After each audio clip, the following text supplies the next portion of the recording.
Bonjour les amis, il est 6 heures du matin pendant que je tourne cette vidéo. Je voulais juste vous raconter une histoire qui m'est arrivée. En fait, c'est des histoires qui arrivent un peu habituellement. Et j'ai pensé vous raconter cette histoire pour vous faire comprendre combien de fois il est important de se réveiller très tôt le matin. J'avais déjà fait une vidéo où j'ai parlé de les heures d'ouverture. Il est encore important de savoir ouvrir votre boîte à temps. C'est vraiment important, mes amis. Ne négligez pas cela.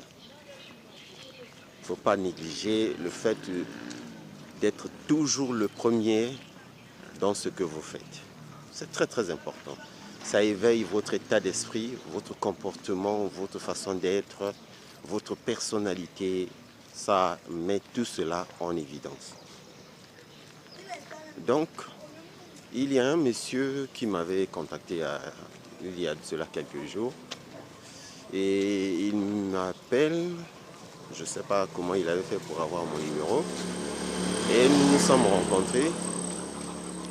Il me dit, monsieur, chaque fois que je passe devant votre pressing, très tôt le matin, vous êtes toujours ouvert. J'ai dit oui, j'ouvre toujours à ces heures-là. Il dit vraiment, ça m'a beaucoup marqué. Parce que il est très rare de voir des gens qui ouvrent leur boutique à temps. Je dis non, moi j'ai dit, je lui ai justement répondu, c'est juste dans mon état d'esprit, je suis comme ça. Et donc, lui il dit non, ça m'a vraiment étonné. Il dit, c'est vous-même qui travaillez dans le pressing? J'ai dit oui. Il m'a dit, je viendrai déposer les habits chauds. Il n'y a pas de problème, vous allez toujours me trouver. Alors, je crois 2 jours est passé comme ça. Il est revenu avec un tas d'habits et il me l'a confié. Il m'a dit, je me suis nouvellement installé dans le quartier.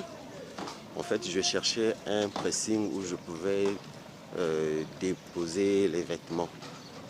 Mais rien qu'en regardant votre attitude, et je me suis dit que vous êtes sérieux dans le travail. Je dis merci. Donc ça, c'était la conversation que je faisais avec ce monsieur. Alors je crois 2 jours après, il est revenu. Il m'a ramené ses vêtements. Et je vous assure que c'était une facture au moins de 18 500 comme ça. Ça semble être petit, cette somme-là. Mais ce que je voulais souligner dans tout ça, c'est l'attitude, le comportement que vous devez avoir avec votre business. Comment vous devez vous comporter avec votre business. Que vous soyez propriétaire, que vous ayez des employés. Comment vous vous comportez devant votre activité. Comment ça se passe. Ne négligez pas cela. C'est votre gagne-pain, c'est votre vie. Vous avez le droit de faire de sorte que cette activité aille de l'avant. Et vous êtes les premières personnes à assumer cette responsabilité-là. Si vous ne faites rien, cette activité-là n'ira pas de l'avant. Éveillez cet état d'esprit-là. Cessez de dormir jusqu'à des longues heures sans rien, en tout cas rien du tout.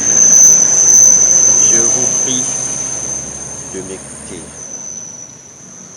Faites cela et vous allez voir comment les choses vont commencer à changer autour de votre propre activité. Merci mes amis, c'était le coach ici. On se revoit dans un prochain numéro. Bye.